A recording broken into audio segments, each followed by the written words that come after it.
So if you haven't already, go ahead and open to Isaiah 35, 36. We'll talk about a few things here. We left off yesterday talking about God's control over the nations. Okay, so he announces, his goal in the controlling vision in Isaiah 6. God's holiness, his glory will fill the whole earth. The earth will become a temple. In order for that to happen, forgiveness, atonement for sins has to take place where God's people have to be holy in order to dwell with him. And so there's a plan for that to happen, but the present reality does not match. Right? The earth is full of idols, not full of the glory of the Lord. So that's the problem. But there's hope. Emmanuel will be born into exile, but he will overcome the exile. The Davidic kingdom will collapse in chapter 8 into darkness, but it talks about in chapter 9, out of darkness there came a great light. Passages which Matthew 4 quotes about Jesus, and it talks about that he'll be sit on the throne of his father David, be wonderful counselor, mighty God, Prince of Peace, and rule over the throne of David forever. Assyria is judged, and Israel is judged in chapter 10. Chapter 11, we get another glimpse of this kingdom, this renewed creation of international peace, of the root of Jesse, the Messiah reigning over it on David's throne. The nations coming to it, that there will be a second Exodus. The Messiah will bring rest. Okay, but then God shows that he's not only in control of Israel, he's in control of all the nations. So in Isaiah 12, there's this song of praise and thanksgiving for what God is going to do. And then God goes through systematically and talks about his control and judgment of all the nations. But not just their judgment, talks about their salvation. In Isaiah 19 through 22, he talks about, but God will even send them a savior and a champion, and these nations will repent and return to the Lord. Okay, so the nations, there is going to be a great judgment, but God saves as well as judges. And then there are some nations that aren't mentioned in Isaiah getting judged, but in case God left anybody out, he talks about in the day of the Lord in Isaiah 24, I will judge the whole earth. I will judge all the nations. And he talks about wail, for the coming of the day of the Lord is near. Okay, which sounds like Obadiah, which sounds like Joel, these other prophets who have elaborated the day of the Lord. Okay, so now we get in Isaiah through 13 through 27, we get some statements about these things of the nations, and then in 27, 28, 29 we get more songs of praise. We get some statements of Israel's judgment going into exile, but we also get some statements of God's Messiah, that he says he's laying a stone in Zion. He who trusts in it will not be disappointed, in Isaiah 28, 16. And then we get a little bit of history, really, as we get into Isaiah 36. Isaiah has a little bit of narrative in it. Isaiah is friends with a really good king. Isaiah lives through some bad kings, Jotham, Ahaz, but he also lives through some good kings. Uzziah in chapter 6, in the year King Uzziah died. He's a good king. And then a really, really good king that he lives with and is, I believe, friends with during this time is Hezekiah. Okay, so he's friends with this great king Hezekiah. And Hezekiah is up there. Remember, the southern kingdom has 8 good kings out of 20. And the northern kingdom has no good kings. This was one of the good kings and arguably one of the best. You can make a strong case that he is, among all the others, one of the greatest kings. He's going to have his problems, as we'll see. But it talks about Hezekiah in really 36 through 39. Okay, and he basically, let me just describe his kingdom. There's kings like Josiah who bring about reform, who bring back the law of God, who tear down idolatry and try to bring the people back to a state of just worshiping God alone. But Hezekiah goes a step further than that, than his ancestor Josiah does. He kicks it up a notch because all the other kings, it reports on them in Kings, 1st and 2nd Kings, that while they tear down the idolatry in the temple, it will often say, yet they left up the high places. So there are these high places, these mountain areas where they're kind of like mini centers of idolatry, where people go up and build on a mountain a little like shrine to these idols. And he says Hezekiah went after these and tore these down.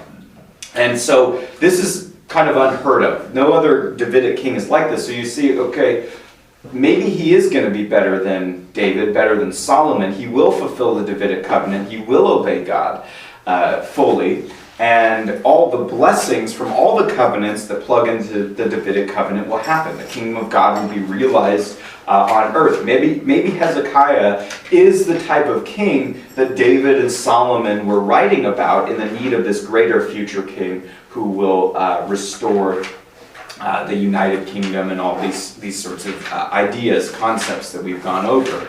And Hezekiah is someone that you could take a lot of positive examples from, but he has some key problems. Okay, he gets sick at a certain point. He gets this boil, and he asks, and he's afraid, and he kind of he asks for God's help. And Isaiah comes and says, "Hey, you've cried out to God. God's going to extend your life a certain amount of time so that you're not going to die from this boil." And Hezekiah is like, okay. But then he goes and kind of consults with the doctors. Yeah. So, like, one boil would have killed him? Well, it's this kind of like, you imagine kind of like a tumor or something. He knew something wasn't right. And so God had said, at first, you're going to die from this. And he asks, God provokes him to ask for mercy, and he does. But then Hezekiah goes to the doctors, which isn't bad, but it kind of shows that after God had already told him through Isaiah what was going to happen, he kind of tries to do things his own way. He doesn't totally trust God. The other thing that we see is the big nation that is the threat to Israel right now, which it makes sense to be afraid of, by the way. We want to be fair to Hezekiah and others, is they are afraid of, it's the mid-700s.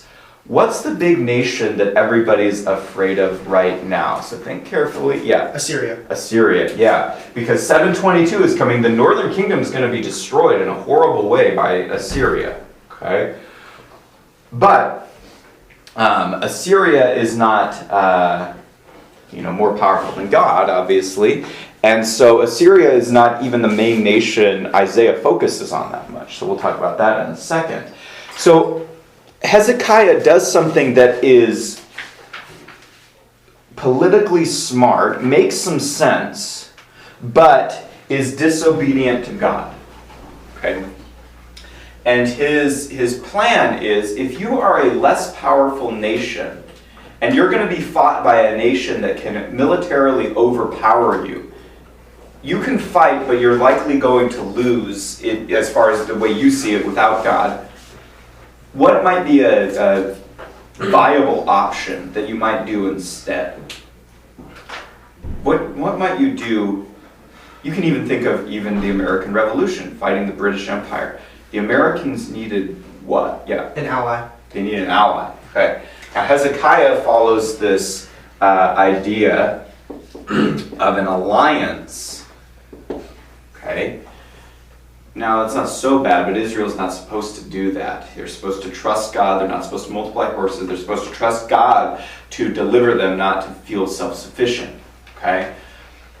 Now, they have an alliance, but Hezekiah is going to make an alliance with, guess what nation?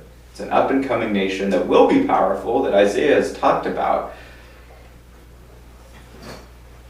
Let me give you a hint. This is going to be a problem in the future. Yeah. Babylon. Yeah. So he makes this alliance that's going to be Israel's, Judah's undoing. The destruction of the temple, Nebuchadnezzar.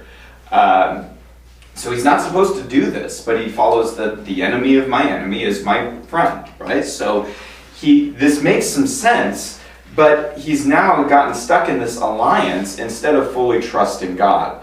And Isaiah, it tells him, you should have known better than this, because Isaiah spoke for God in Isaiah 13 and said, look, I know everybody's focused on Assyria right now, But I'm going to talk about the next big nation called Babylon. And then God says, I'm even going to bring down that next big nation through the Persians in Isaiah 13:17. So God is like 2 steps ahead here. And so Isaiah has already announced that the kind of main enemy nation of God is going to be embodied by this name Babylon. And Hezekiah teams up with them in order to defeat the Assyrians. Okay, so he cries out to God. This is during the time of an invasion, by the way. So Sennacherib, the king of Assyria, has invaded. Okay, so this is to be fair to Hezekiah, it is a scary time that it makes sense to be afraid. Okay, so because Isaiah tells him, like, thus says the king, do not let Hezekiah deceive you, for he will not be able to deliver you.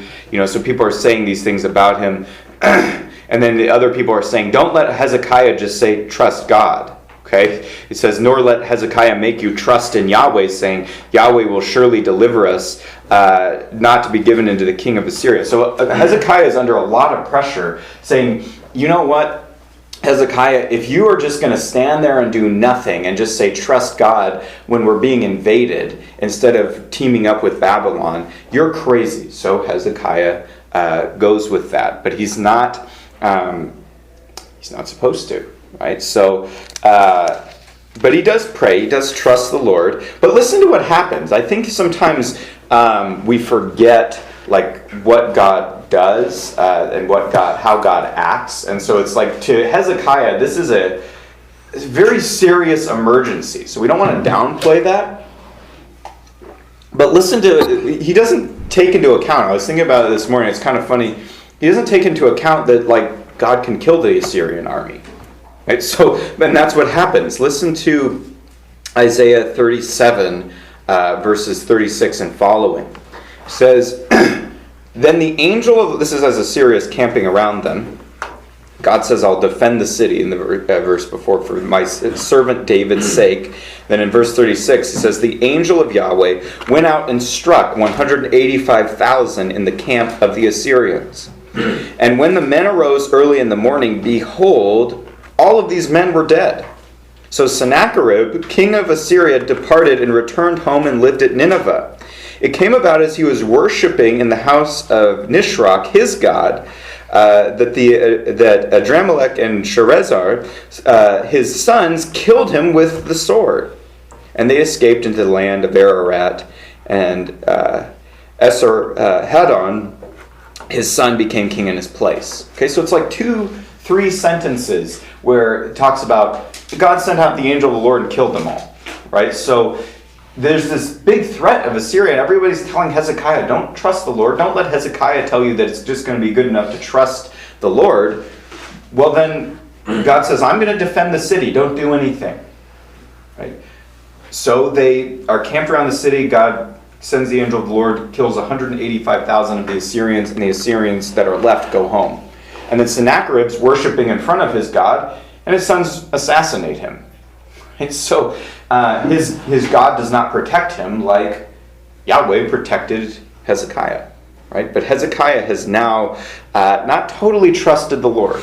He even has, if you ever go to Israel, which I haven't been, I'd like to be, Hezekiah even has a network of like cave systems. Pretty cool during this time. He kind of trusts in that to protect him even more so than trusting God. So Hezekiah is great, but I want you to listen to kind of what he says here of how Isaiah tells him, okay, look, there's some consequences for you not totally trusting the Lord and for teaming up with Babylon. Listen to 39:5. It says, then Isaiah said to Hezekiah, hear the word of Yahweh of hosts. Behold, days are coming when all that is in your house and all that your fathers have laid up and stored to this day will be carried into what nation? You can look at 39:6, but guess, Isaiah is telling him, hey, look, everything that you've stored up, all your possessions, all your people, your kings, are going to be carried into where?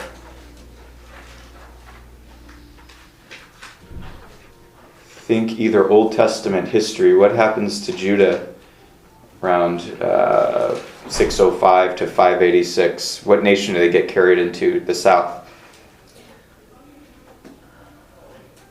Well, it's not Assyria, because there's Babylon. It says, look, the nation you teamed up with is going to attack you now in the future, and it's going to carry everything that your fathers have built into Babylon, and he's going to destroy the temple. Yeah. This is northern Israel, right? This is southern. Oh, this is southern. Mm-hmm. Okay. Mm-hmm. Yeah, Isaiah's a court prophet to the southern kings of Judah. Is this after the fall of Israel or no? It's before. It's in the mid 700s, so like it's a couple. It's leading up to when Israel is going to fall. Isaiah's in the middle 700s. You're going down towards 722. Okay, so that's why the Assyrians are a big deal during this time. Does that make sense? Yeah. Okay. Good. Yeah. Good question. So he's about 750 years before Jesus. Okay. He's about 100 years before the fall of Judah to Babylon. Okay, to put that in perspective. So the Bible predicts, Isaiah is predicting prophecies that happen not just 700 years later with Jesus, but things that happen 100 and 200 years later.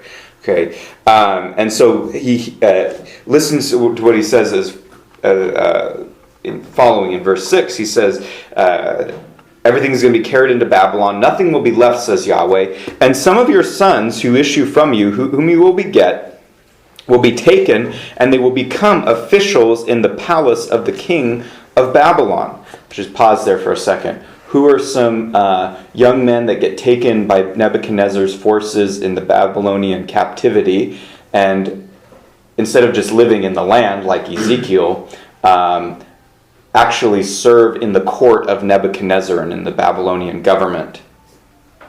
This is like an old Sunday school story. Who are the... Daniel and his friends, yeah. So we'll get to them. So this is, Daniel and his friends are probably part of this cousins and stuff of this royal family. But anyway, so then it says, now look at Hezekiah's reaction. He's just told this disaster is going to take place, that because of his sin, his lack of trust in the Lord, his trusting in himself, or his alliances, that this alliance is going to lead to exile, lead to the undoing of Judah, and they're going to be carried into Babylon. Listen to verse 8. He says, then Hezekiah said to Isaiah, the word of Yahweh which you have spoken is good. Okay, so he says, okay, I accept what God has said, but listen why. He says, for he thought, this is in Hezekiah's own head, for there will be peace and truth in my days. So what's he saying there? Hezekiah is told this disaster is going to happen after you die. And he says, okay, I accept that from God. Why does he accept it so, I guess, easily? Hudson? Because it's not going to happen to him. Not going to happen in my time. It's going to happen to my kids, my grandkids.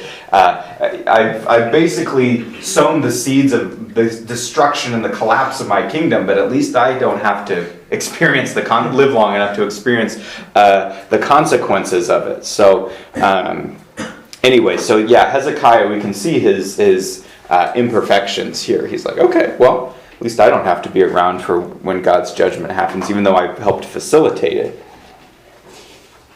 Okay, so now we get into a new section. Okay, so section 1 through 39 is kind of the what of what is God going to do regarding the nations, regarding Israel, regarding his kingdom on earth, regarding the accomplishment of the vision in Isaiah 6. How is he going to make this, what is he going to do and to make this vision become a reality? Isaiah 40 through 66 is how is God going to do that? Okay. Now we need to talk about an issue here that we really shouldn't have to talk about, but it's one of those things that just you may have to be careful of as you read, and some of and it's not to be embarrassed by, but some of you put this on, I think, the Old Testament timeline. It's just a common mistake if you're reading things on the internet, because if you don't know what you don't know, there's this kind of thing that people notice that chapters 1 through 39 in Isaiah is kind of one volume, one section. And chapters 40 through 66 is another section. So this leads people sometimes to conclude, or sometimes they already have the conclusion of, guess what? So they see these two different sections of Isaiah, and they might think what? Based on two different sections. I mean, it's on the board, but yeah. Two different Isaiahs? They think there's two different authors or more. They think there's two. They think that there's two Isaiahs, right? So they'll talk about in biblical scholarship. Sometimes you'll read somebody talking about Deutero-Isaiah, right? You guys know Deutero, like Deuteronomy means the second round of something. Deuteronomy is the second giving of the law. Well, they'll talk about this Deutero-Isaiah. So there may a lot of scholars don't, and this is not Bible-believing scholars, and they're wrong. There aren't, I don't believe, good reasons for thinking this, but they don't even think there really is an Isaiah person. That's just the name that they've attributed to this book, or the figure they've attributed this book to, and a bunch of people wrote it. Okay, so, and why they think that, by the way, is not because the evidence shows that. One, it's not biblical. The Bible tells us Isaiah wrote it. And there's good reasons to believe that because there's continuity between the different sections of the book, right? So there's things that are said and language that is used in 1 through 39 that is repeated in 40 through 66. For example, the phrase high and lifted up is repeated in Isaiah. Okay, so that's in both sections. So why do they think that there's two Isaiahs? Well, there are two there is a division of Isaiah, but they also don't believe that the Bible can predict future events. So Isaiah says things like God's going to bring the Babylonians and they're going to destroy this place and take you into captivity 100 years in advance. He talks about the coming of Cyrus, king of Persia, 150 or 200 years in advance. He talks about, these other things that are prophecies that actually happened. And so people look at the Bible and they say, well, wait a second, this must have been somebody who lived to see something happen and then wrote and said that they predicted it way earlier and called it Isaiah. Okay, so there aren't two Isaiahs. There aren't really good reasons for thinking that. No one believed that, by the way, until the late early 1800s. But now to be cool at college institutions where you're doing biblical studies, you basically won't get your paper published unless you say that there are two Isaiahs, that Moses didn't write the Pentateuch, that John didn't write John. So at the Master's College, one of their tests, because lots of people say they believe the Bible, but you don't know exactly what that means. If they are hiring someone to teach the Bible or teach Old Testament, one of their questions that is deceptively simple is they'll ask, who wrote Isaiah? And it's an easy answer if you believe the Bible. If you believe the Bible, Isaiah wrote Isaiah. Okay, that's easy, okay? Yeah, Isaiah wrote it. But if they say anything else, they say two authors, we don't know. Multiple authors wrote Isaiah. You could, I think, say that Isaiah wrote both sections and that the second section was, kind of opened up by his disciples later or something like that. That's kind of, I think, the position that the Bible Project took. But masters will know that they're thinking certain other things if they argue for multiple authors of Isaiah, and that they have other presuppositions where they don't totally trust the Bible to be historically reliable and accurate. Okay, but this section, 40 through 66, is the how, and it is the section of comfort and salvation. Isaiah's talked about bad news and good news in 1 through 39. Israel is in trouble because of their sin. They are going to go into exile. The kingdom is going to collapse. But God's kingdom is also going to reign on the earth, and his glory is going to fill the whole world and make it a temple. Right? So you got to match those up somehow is the issue. And so 40 through 66 introduces the good news of God's comfort and salvation.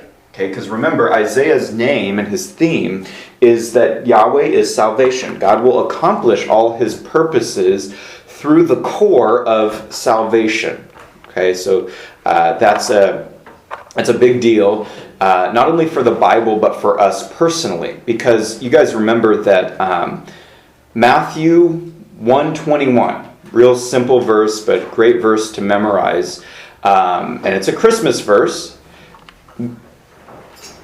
Matthew records the angel speaking to Joseph and quoting Isaiah to talk about that Jesus will be Emmanuel, God with us, born of a virgin. Okay, so he's explaining Mary's pregnancy in the context of Isaiah. But he says, you will call his name Jesus. Why? In Matthew 1:21. Real simple name. His name Yeshua, Joshua, Jesus. Why? What does that mean? You will call his name Jesus because Matthew 1:21. It's a Christmas verse. Because he's Emmanuel. Not. Savior. Yeah, that's true. Yes, Macy. Because he will save people from their sins. Because he will save his people from their sins. And then Matthew quotes a series of different prophecies showing Jesus to be the Messiah, but they all center around the idea that Jesus' key role will be to save people from their sins. Okay, so that's going to be important. So Isaiah says how God is going to accomplish making this vision and his kingdom a reality and judging the nations, but also saving from people from the nations, is he's going to do it through salvation. That salvation is going to center on and come through his servant, okay, which is the Messiah. Now, it's a little bit confusing, okay, but you just have to be careful to look at the context. The word servant is important in this way in the Bible. There are a few servants in the Bible. Okay, now we talk about us being a servant, like when you pick up chairs after chapel, you're like, I'm such a good servant. No, it's not just, or we talk about like serving at church. That's not what the type of servant is. This type of biblical like idea of servant are people who God has used uniquely to add information about his plan and move the plan forward. Does that make sense? So these are like key figures like Job, Moses, David, even unbelievers like Nebuchadnezzar. God says, even while he's doing whatever he wants, he is my servant to accomplish my purposes.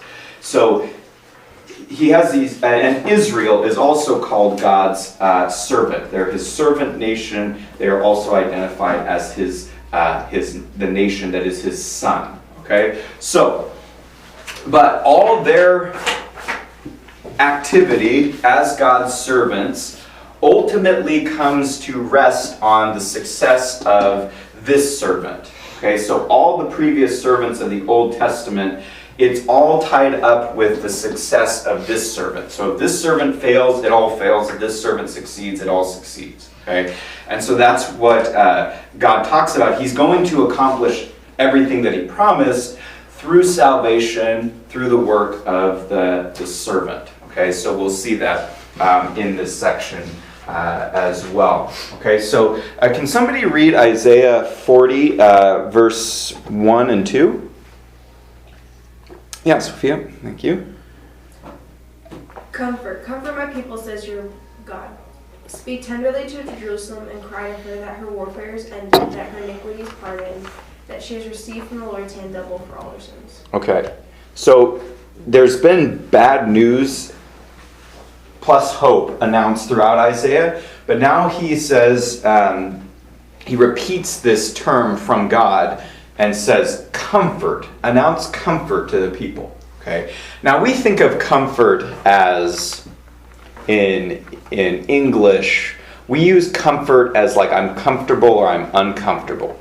And that's fine, but that's not kind of what the biblical word of comfort is. Like you guys sit on these chairs all day, you may feel like, okay, I'm not real comfortable, after that. Or it's like you're in a place that doesn't have like the right amount of air conditioning and it's just a little hot. You're like, I'm a bit uncomfortable, or like your shirt's uncomfortable or something like that. What this actually means, well, and what we're getting at when we say that is you're comfortable when something is not one from the outside or inside is not bothering you. You're at ease. Okay, you're at a state of contentment. It also means that you've been taken from a place, like if you've been sick or something, or had some injury or something, to a place of where you've kind of been healed. Okay, so that's kind of what our English word of comfort means. It's a little deeper in the Bible. It means it's the situation of God's grace and salvation where you have been previously distressed. So there's the distress of bad news. There's the distress of God's judgment. There's the distress of sin and guilt and conviction and all these things that that are on the people. And now God says, I'm bringing comfort. I'm bringing salvation. I'm bringing grace. And comfort is that idea of after a period of disruption and distress, God acts and he saves and he brings you into a place of comfort. So like Jesus talks about in Matthew 5:4 in the Sermon on the Mount, blessed are those who mourn, for they will be comforted. So comforting is usually the follow-up, hopefully, to like sadness, mourning, distress. Okay, so, and then Paul talks about this word in 2 Corinthians 1. Really that whole chapter is about God's saving comfort in the gospel. Okay, so I've got... I'll just keep going here. Okay, so he says these things, and then why are they comforted in verse 2? What do you guys think?